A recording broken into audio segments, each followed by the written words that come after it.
నూలులో శతాబ్దాల గౌరవం, పట్టు పరంపరకు ప్రతీక, సంప్రదాయానికి శాశ్వత చిరునామా సఖీ.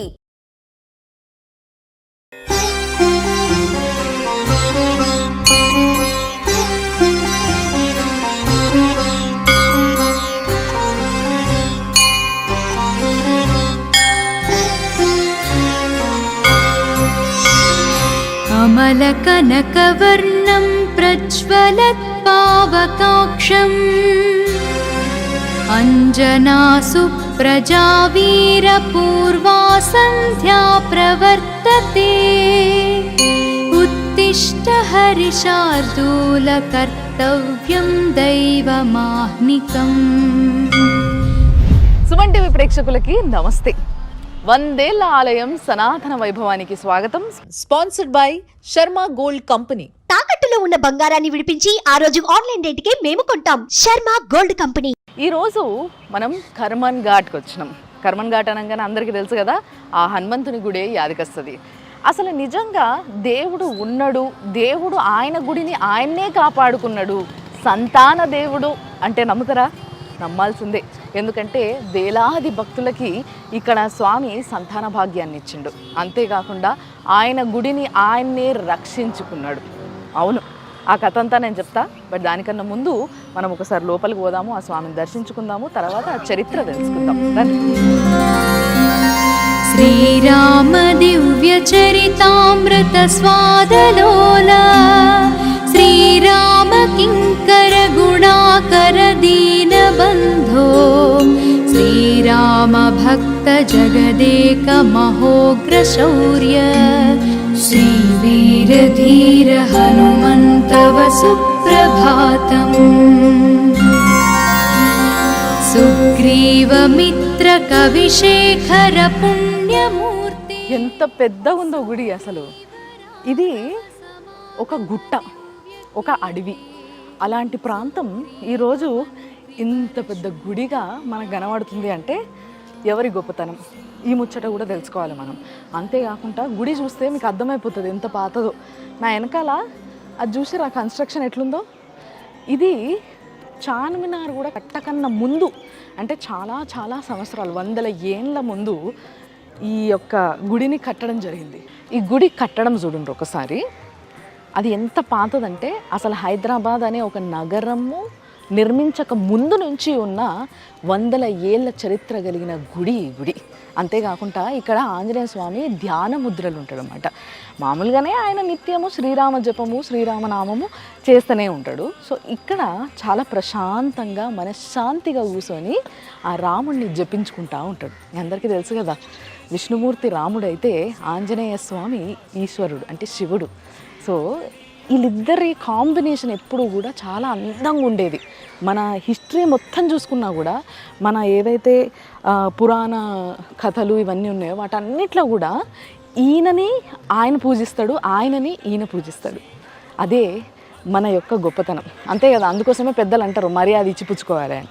అట్లా కాబట్టి ఈ గుడి యొక్క గొప్పతనంలా భాగంగా ముఖ్యంగా చాలామంది సంతానం లేనోళ్ళు, అంటే ఎన్నో సంవత్సరాలుగా పెళ్ళిళ్ళయ్యి పిల్లలు పుట్టక ఏవో దోషాలు ఉన్నోళ్ళు ఎంతోమంది ఇక్కడికి వచ్చి ఆ స్వామిని మనస్ఫూర్తిగా నాకు సంతానం కావాలి అని మొక్కుకొని ఒక ముడుపు కట్టిపోతే చాలు, ఆ స్వామి ఇట్లా తీర్చేస్తాడంట కోరికలు.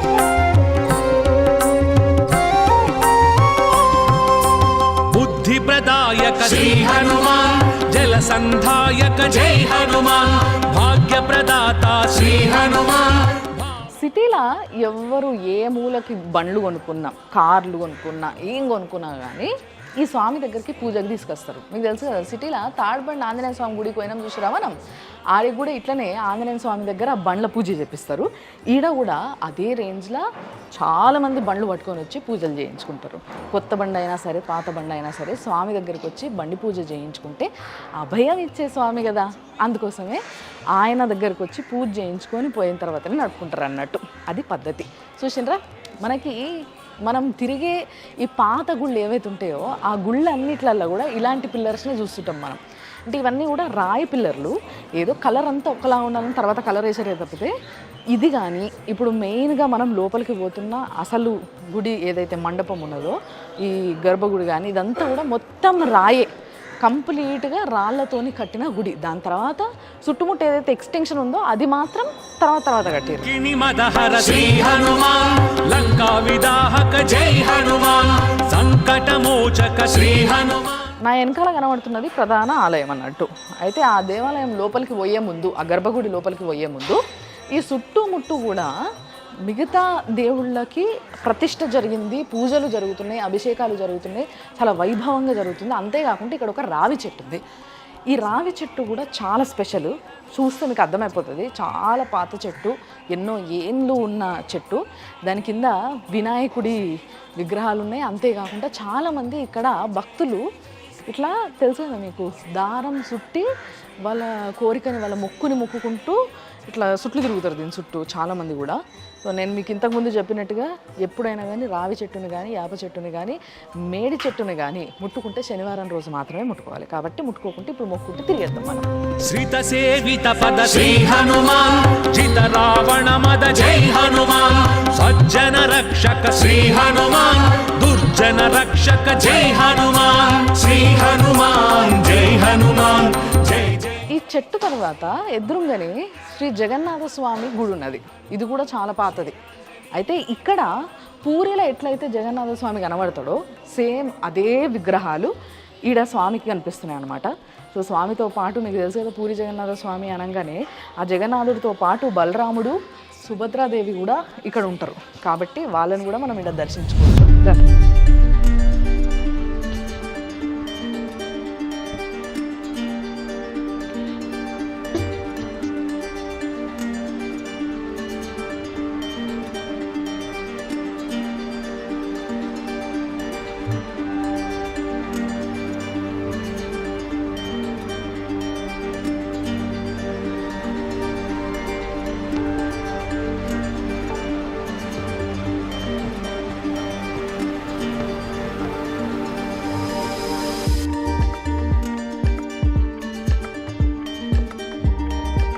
చూసారు కదా, ఆ స్వామి దర్శనం అయిన తర్వాత ఇక్కడి నుంచి వెళ్ళి మనం ఇట్లా తిరిగి ఇట్లా పోవాలి. గుడి చాలా పెద్ద ఉంటుంది.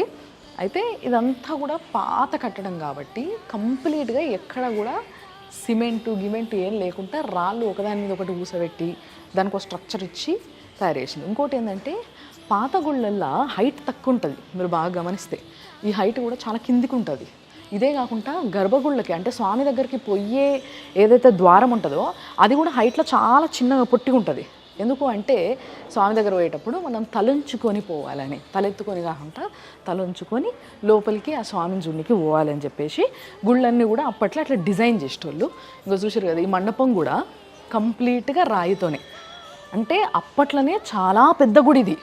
దీన్ని తర్వాత విస్తరింపజేసినప్పటికీ, చాలా పెద్దగా కట్టినప్పటికీ ఏదైతే అప్పుడు కట్టింది ఉందో అదే చాలా పెద్దగా ఉంది. ఫస్ట్ ఆఫ్ ఆల్ దీనికి మించి ఇప్పుడు సైజు పెరిగిందన్నమాట. ఇంకా ఇప్పుడు మనము ఆ ధ్యాన ఆంజనేయ స్వామినే దర్శించుకోనికి పోతున్నాము. ఇగో ఇప్పుడు మనం ఇట్లా ఒక రౌండ్ కొట్టేసి ఇప్పుడు గర్భగుడిలోకి పోతున్నాము అంటే ఆ స్వామిని చూసేటందుకు. బట్ దానికన్నా ముందు ఇక్కడ ఒక బావి ఉన్నది చూడండి, చాలా పాతది ఇది. ఓఫో, అసలు మస్తు నీళ్ళు ఉన్నాయి తెలుసా ఇంట్లో. ఈ రోజులలో బావిలలో నీళ్ళు అంటే చాలా తక్కువ. ఇంట్లో నీళ్ళు అంటే ఊరుతూ ఉంటాయట. ఒకప్పుడు ఈ చుట్టుపక్కల ఊర్లన్నిటికీ కూడా కేవలం ఈ బాయే నీళ్లు సప్లై చేసేదంట. మొత్తం ఎంతమంది ఉంటే జనాభా అంతమంది ఈ బావిలకి వెళ్ళి నీళ్ళు తీసుకుపోయేటోళ్ళట. ఇప్పుడు ప్రస్తుతం మాత్రం వీళ్ళందరూ కాయిన్స్ వేసేసి మొక్కుకుంటున్నట్టున్నారు. మొత్తం అన్నీ మస్తు పైసలు ఉన్నాయి లోపల. ఆ కొనాకి ఈ కొనాకి పోయి పడ్డాయి. కానీ నీళ్ళు కూడా చాలా మంచిగా తెల్లగా ఉన్నాయి. చాలా పెద్ద పుణ్యక్షేత్రంగా మారిపోయింది ఈ గుడి తెలుసా. ఎందుకంటే మనకి ఎట్లయితే తిరుపతిలో అట్లాంటి జాగాలల్లో మంచి లడ్డు చేస్తుంటే వాసన వస్తుంటుంది కదా, అట్లాంటి వాసన వస్తుంది. ఇక్కడ లడ్డు చేస్తున్నట్టున్నారు లోపల. అంతేకాకుండా ఆ స్వామి ఇక్కడ ఎట్లా వెలిసిండు, ఇది అసలు కథ. అయితే ఇక్కడ స్వామి ధ్యానాంజనేయ రూపంలో వెలిసిండనమాట. అంటే ధ్యానం చేసుకుంటా అట్లా కూర్చొని ఉన్నట్టుగా వెలిసిండు అనమాట. అయితే ఆ స్వామిని చూడడం కన్నా ముందు ఫస్ట్ లోపలికి పోయి ఆ గుడి చూస్తూ ఆ స్వామి యొక్క చరిత్ర గురించి చెప్పుకుందాం.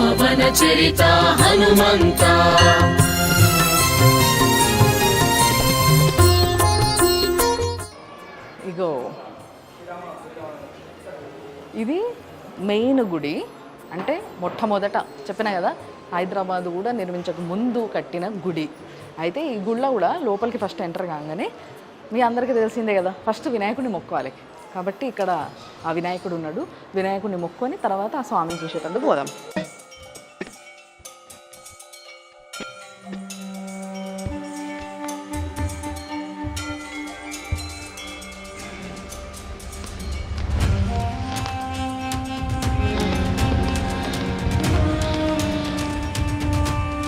దైవంగా వెలసిన దేవా తొలి పూజలని అందే గణపతి విజయములను అందించే దేవా పాహి మాం రక్ష మాం పావన గణపతి సిద్ధిని బుద్ధిని కూర్చే దేవా సురాజ్య.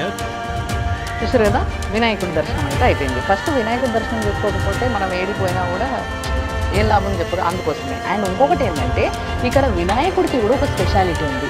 ఏంటిది అని అంటే వినాయకుడి తొండము ఆయన కుడి చేయి దిక్కు తిరిగి ఉన్నది, రైట్? అంటే మామూలుగా అయితే చాలా విగ్రహాలకి లెఫ్ట్ సైడ్కి ఉంటుంది, కానీ ఇక్కడ మాత్రం కుడి చేయి దిక్కు ఉన్నది అన్నట్టు.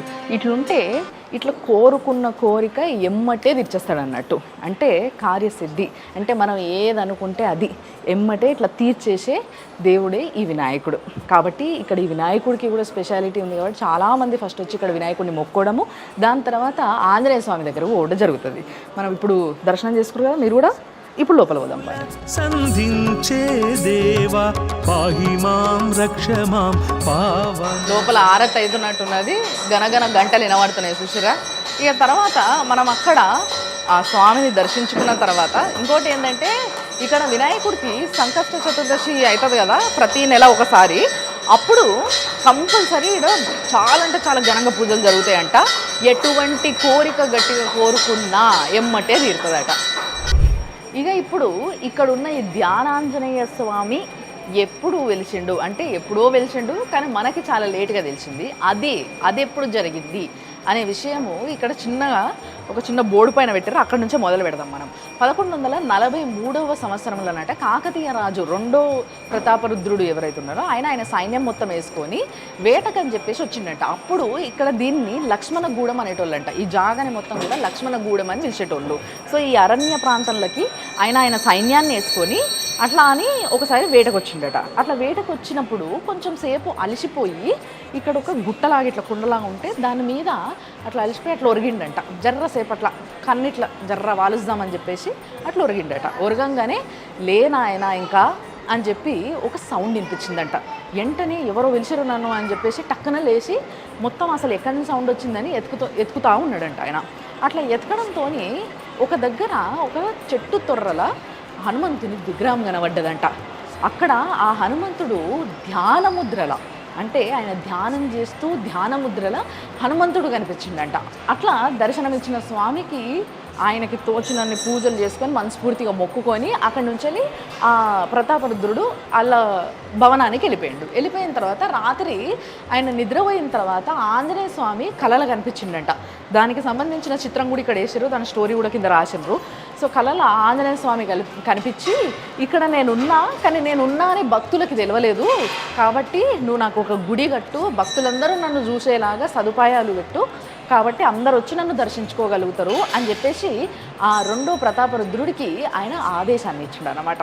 అప్పుడు వెంటనే మొత్తం ఊరందరినీ కూడా తీసుకొచ్చి ఆ రాజు అక్కడంతా కూడా గుడి కట్టడానికి కావాల్సిన ఇదంతా కూడా రెడీ చేసుకొని అద్భుతంగా గుడి కట్టడం జరిగింది. దాని తర్వాత ఏం జరిగింది అని అంటే అప్పటి గోల్కొండ రాజు అయిన ఔరంగజేబ్, అది 17వ శతాబ్దంలో ఔరంగజేబు ఏం చేసిండంటే అప్పుడు మొత్తం మీకు తెలుసు కదా, మొత్తం మొహమ్మదీ రాజులు కాబట్టి నవాబులు కాబట్టి వాళ్ళు గుళ్ళ పైన దండయాత్ర చేసేటోళ్ళు, గుళ్ళన్నీ ధ్వంసం చేసేటోళ్ళు, విగ్రహాలు ధ్వంసం చేసేటోళ్ళు.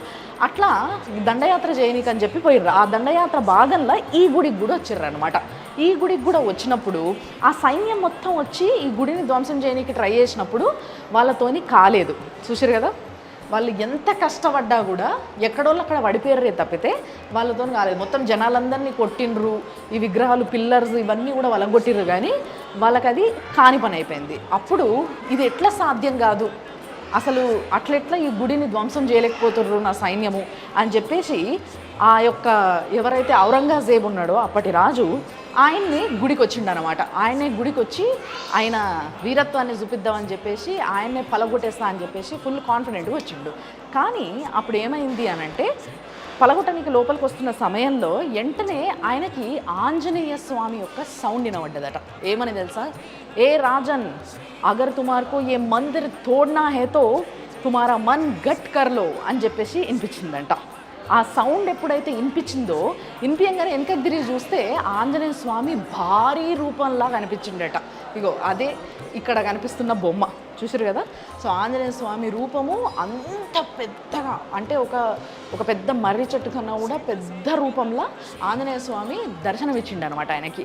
ఆ విగ్రహాన్ని చూడంగానే, ఆ బాడీని, ఆ స్ట్రక్చర్ని చూడంగానే, ఆ బాస్ని చూడంగానే ఇమ్మీడియట్గా ఆయన భయపడిపోయి ఔరంగజేబ్ పారిపోయిండంట.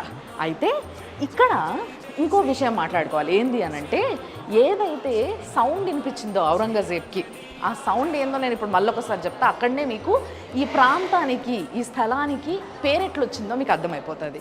అదే ఒక్కసారి ఆయన లోపలికి వచ్చి ధ్వంసం చేయాలని చెప్పేసి ఆయన యొక్క పనిని మొదలు పెట్టడానికి ముందు, హే రాజన్ అగర్ ఏ మందిర్ కో తోడ్నా హే తో తుమారా మన్ గట్ కర్లో అంటే దీనికి పేరు అక్కడి నుంచి వచ్చింది, కర్మన్ ఘాట్ అని చెప్పి. అంటే తుమారా మన్ గట్ కర్లో అని ఉంది కదా, అంటే ఆ గుండెని రాయి చేసుకొని ఏదైతే సౌండ్ వినిపించిందో అది మెల్లమెల్లగా వాడుక భాషలో మెల్లమెల్లగా జనాలు దాన్ని కర్మన్ ఘాట్ కింద మార్చారు అనమాట. అందుకే ఈరోజు ఇది కర్మన్ ఘాట్ హనుమంతుడి గుడిగా వెలిసిందనమాట.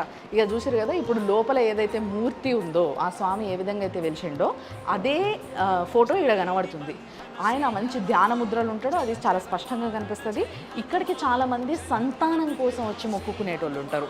ఆ సంతానం లేని వాళ్ళు ఎన్నో సంవత్సరాలుగా పెళ్ళయ్యి ఎన్నో బాధలు, ఎన్నో రకరకాలుగా హింసలు పడేటోళ్ళు, లేకపోతే హెల్త్ ఇష్యూస్ ఉన్న వాళ్ళు ఎవరైతే ఉంటారో, గర్భాశయానికి సంబంధించిన ఏ హెల్త్ ఇష్యూస్ ఉన్న వాళ్ళైనా సరే ఇక్కడికి వచ్చి ఆ స్వామిని మొక్కొని ఒక్కసారి మనస్ఫూర్తిగా తలుచుకొని నా కోరిక తీరుతుందన్న నమ్మకంతో ఒక మంచి ముడుపు కట్టేసి పోతారనమాట.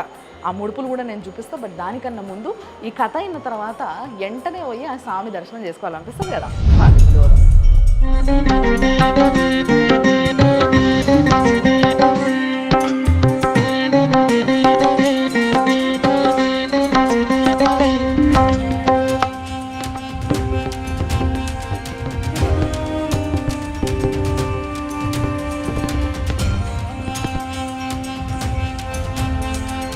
శ్రీరామదూత శ్రీ హనుమాన్ శ్రిత పారిజాత జై హనుమాన్ చిన్మయ రూప శ్రీ హనుమాన్ చింతిత వరద జై హనుమాన్ శ్రీ హనుమాన్ జై హనుమాన్ జై జై జై జై శ్రీ హనుమాన్ శ్రీరామ భక్త శ్రీ హనుమాన్ శ్రీ ఆంజనేయ జై హనుమాన్.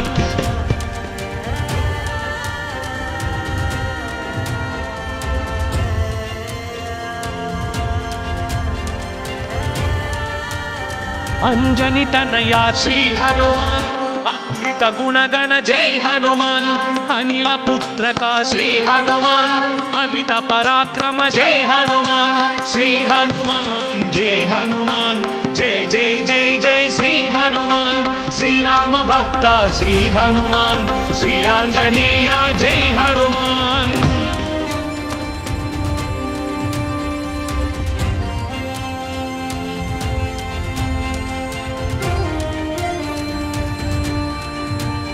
బుద్ధిప్రదాయక శ్రీ హనుమాన్ జల సంధాయక జై హనుమాన్.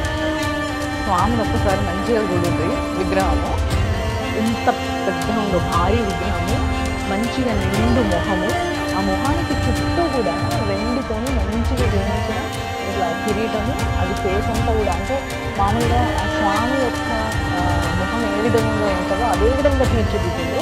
తర్వాత కింద బాడీ కూడా చూడండి, అసలు ఎంత మస్కులర్, ఎంత హ్యూజ్ బాడీలో మొత్తం వెండి కవచం దొరికించింది. ఆ బాడీకి కూడా చాలా భారీ శరీరం అని ఇక్కడ ఎంత మంచిగా కనిపిస్తుంది.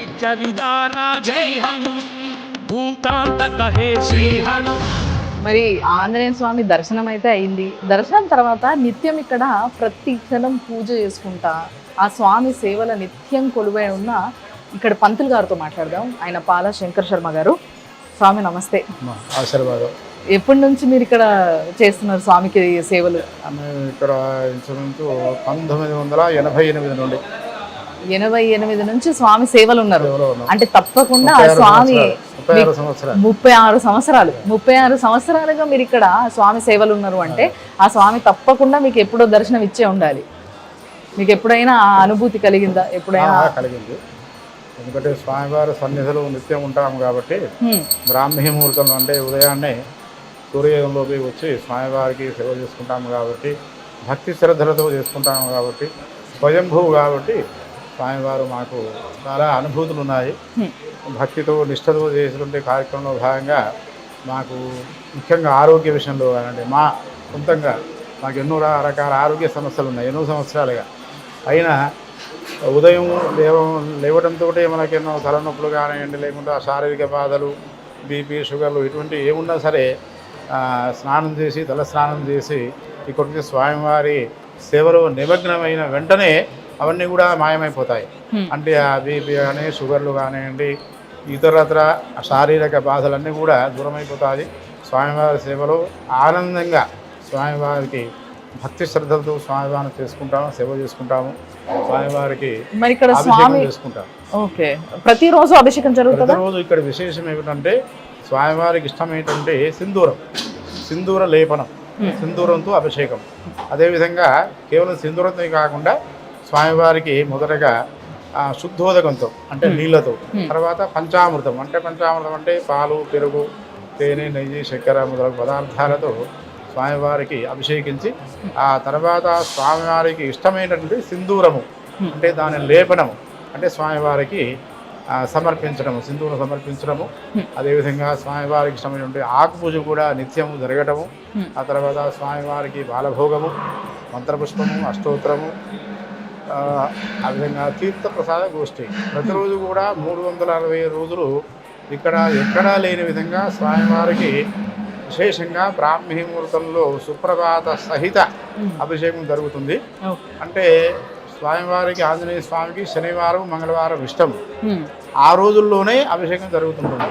కానీ ఇక్కడ మాత్రం అందుకు భిన్నంగా 365 రోజులు కూడా, ఎందుకంటే స్వామివారు స్వయంభూగా వెలిసినాడు కాబట్టి ఇక్కడ ప్రతినిత్యము కూడా అభిషేకము, చందనము, సింధూర లేపనము, ఆకు పూజ, అర్చనలు, అష్టోత్తరాలు బ్రహ్మాండంగా అవుతుంటాయి. మరి పండగలప్పుడు ముఖ్యంగా ఈ హనుమాన్ జయంతి అప్పుడు కానీ, పండుగలప్పుడు, శ్రీరామనవమి అప్పుడు, చైత్ర మాసంలో మనకు ఉగాది వస్తుంది. అవును, ఆ రోజు నుండి అంటే ఫాల్గుణ మాసం వరకు వచ్చేటువంటి విశేషమైన పండుగలన్నీ కూడా ఉగాది నాడు పంచాంగ శ్రవణము, తర్వాత శ్రీరామనవమి నాడు సీతారామ కళ్యాణము, తర్వాత చైత్ర పౌర్ణమి రోజున హనుమతి విజయోత్సవము, తర్వాత వైశాఖ మాసంలో వైశాఖ బహుళ దశమి రోజున హనుమత్ జయంతి. ఇక్కడ 2 సార్లు జరుగుతుంది హనుమత్ జయంతి. అంటే చైత్ర పౌర్ణమి రోజున హనుమతి విజయోత్సవము, అది కూడా హనుమత్ జయంతిగా భావిస్తారు. తర్వాత వైశాఖ బహుళ దశమి రోజున కూడా హనుమత్ జయంతి. విశేషంగా ఈ 2 రోజులు కూడా స్వామివారికి విశేషంగా అభిషేకము, పంచామృత అభిషేకము, ఆకు పూజలు, లక్ష ఆకు పూజలు, బిల్వార్చనలు, అదేవిధంగా ఇక్కడ చాలా మంది భక్తులు ముడుపు పట్టుకొచ్చి ముడుపు కడతా ఉన్నారు. ముడుపు అంటే విశేషం ఏమిటంటే ముడుపుకు ప్రధానంగా ఆరోగ్య విషయంలో ఒకటి, ఆ తర్వాత ఈ రోజుల్లో ఆధునిక కాలంలో మనకు విద్య, వివాహము, సంతానము, ముఖ్యంగా విదేశీయాలము కోరుకునేటువంటి వాళ్ళు కూడా ఇక్కడ ఒక ఎర్ర బట్ట తీసుకొని, ఎర్ర వస్త్రం తీసుకొని, అక్కడ పూజారి గారు ఉంటారు, వారితో గోత్రనామాలు చెప్పించుకొని అందులో పీచుది అనే కొబ్బరికాయ అంటే బూరు అంటారు కదా, పీచుది అనే కొబ్బరికాయ పెట్టి అందులో పసుపు కుంకుమ వేసి, ఒక రూపాయి బిళ్ళ వేసి, అక్షతలు వేసి, సంకల్పం చెప్పుకొని ఏ కోరిక అయితే కావాలనుకుంటారో ఆ కోరిక కోరుకొని 2 ముళ్ళు వేసి 5 ప్రక్షాళనలు చేసి స్వామివారికి సమర్పించి అక్కడ ముడుపు స్థానంలో అక్కడ కట్టినట్లయితే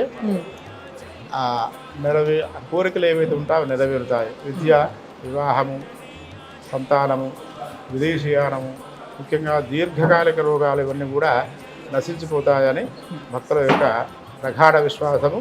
అందులో భాగంగా ఇక్కడ ముడుపు పూజలు కూడా ప్రతిరోజు కూడా జరుగుతూ ఉంటాయి. అంతేకాకుండా వాహనాలు, కొత్తగా కొనుక్కున్న వాహనాలు కూడా ఇక్కడ చాలా వస్తుంటాయి. వాహనాలకు చెప్పనవసరం లేదు.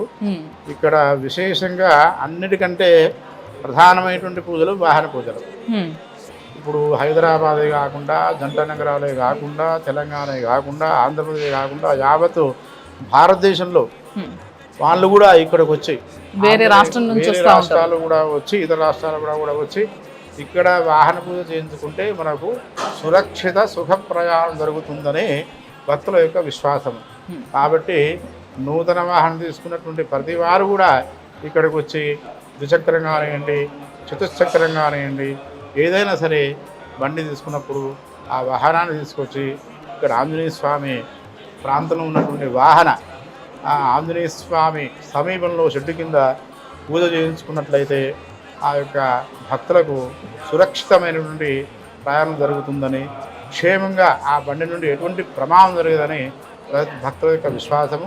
అందుకు అనుగుణంగా ఇక్కడ విశేషంగా, అన్నింటికంటే విశేషంగా ఇక్కడ వాహన పూజలు బ్రహ్మాండంగా సాగుతాయి. ఇది అందరికీ తెలిసినటువంటి విషయం. చాలా సంతోషం గురువుగారు, థ్యాంక్ యూ సో మచ్. చాలా మంచి విషయాలు చెప్పారు. చాలా ప్రశాంతంగా స్వామిని దగ్గర నుంచి చూసి మనస్ఫూర్తిగా మొక్కాల్సినవి అన్నీ మొక్కేసుకుంటే ఏదో భారం దిగిపోయినట్టు అనిపిస్తుంది అబ్బా నిజంగా. అండ్ చాలామంది ఇగో ఇట్లా అది చూడండి, ఒకసారి మొత్తం నిండిపోయింది లోపల, అన్ని ఎర్రబట్టలల్లో ఇట్లా కొబ్బరి పెట్టి, అంటే పీసు తీయని కొబ్బరితోని పసుపు కుంకుమ అక్షంతలు వేసి ఒక కోరికని కోరుకొని దాన్ని ముడుపుగా చేసి స్వామికి యాద్ చేసేటందుకు ఇట్లా ముడుపులు కడతారు అన్నట్టు. సో ఇట్లా చాలామంది వాళ్ళ పేర్లు డేట్తో సహా ముడుపులు కట్టేసి ఇక్కడ కట్టిపోయారు అన్నట్టు. అంటే ఈ ముడుపులు కట్టిన వాళ్ళందరి కోరికలు తీరాలని నేను కూడా మనస్ఫూర్తిగా కోరుకుంటున్నా. ఆ స్వామికి యాద్ చేసేటందుకు ఇక్కడ కట్టిన ముడుపు వాళ్ళకి అది ఆ స్వామికి చెల్లాలి, అట్ ది సేమ్ టైం ఆ కోరిక తీరాలి. అట్లా ఎంతోమంది వచ్చి రకరకాల కోరికలతోని ఇక్కడ ముడుపులు కట్టుకోవడం జరుగుతుంది. ఇప్పుడు మనము అక్కడి నుంచి ఎంటర్ అయినాము, ఇక్కడ నుంచి బయటకు వస్తున్నాము. ఈడికెళ్ళి బయటకు వస్తుంటే ఈడ పాతది ధ్వజస్తంభం కనబడుతుంది. మీకు చూపిస్తారా అంటారు ఇప్పుడు నేను అది. ఇదంతా కూడా పాత కట్టడంలాగా దాంట్లో భాగంగానే ఇగో ఇక్కడ ఒక ధ్వజస్తంభం ఉంది చూడండి ఎంత పాతదో. ఈ ధ్వజస్తంభం పైన కొంచెం డిఫరెంట్గా కింద తాంబేలు, తర్వాత మీద ఆంజనేయ స్వామి, ఇక్కడ మొత్తం చతుర్భుజాల ఆంజనేయ స్వామి, ఇక్కడ ఒక ఆంజనేయ స్వామి, అట్లా రకరకాల, అక్కడ పైన పాము, ఒక కోడి, పిట్ట, ఇట్లా ఏవేవో అన్ని బొమ్మలు చెక్కినే ఉన్నాయి. సో ఇది అప్పటి రోజులల్లో పెట్టిన ధ్వజస్తంభం, చాలా పాతది.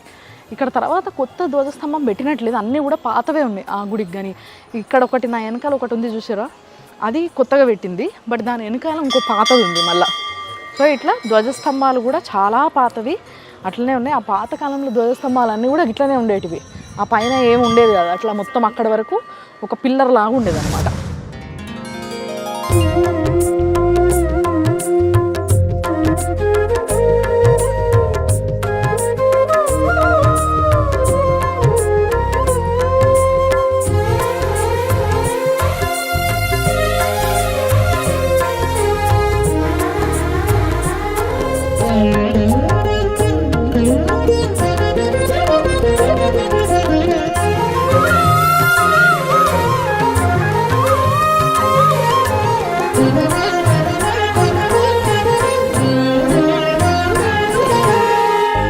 ధరణింద్రియాలెంత తరము కాడిన నన్ను సరిగావగద్దుగాని.